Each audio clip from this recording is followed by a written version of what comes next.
Welcome back to the News Hub here at WSJ Live. I'm Simon Constable. The CIA is moving weapons in a bid to arm Syrian rebels as the US plan to aid Assad's foes takes shape. Here with WSJ exclusive is Wall Street Journal Pentagon correspondent Adam Entous. And there is Washington. Thank you, Adam, for being there. This, as I will emphasize again, is an exclusive. The arms are moving in. Tell us what's happening.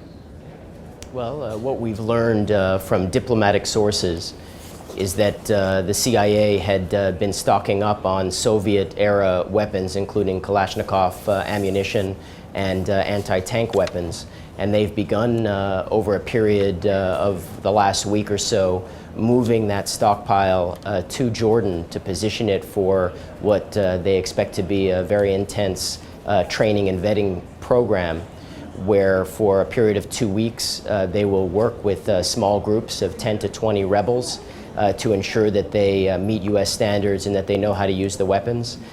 And then they will begin to move into Syria, probably in the late July or early August timeframe.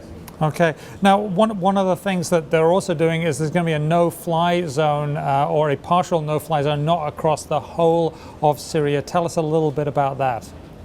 Well, that is a proposal that was made by Pentagon war planners because they felt that it would be necessary to provide some protection to the CIA operatives and also other personnel that would be involved in this arming and training program. However, that program, that idea of a no-fly zone is not moving forward at this time. It ran into considerable opposition within the White House, which is still hasn't ruled it out and could decide to look that way. But at this point, what the White House has given the CIA permission to do is to begin the arming process. Now, one of the worries that some people have about the arming process is that these arms will end up in our enemies' hands, and we're not talking about the Assad forces or forces loyal to Assad, but folks that are linked with al-Qaeda.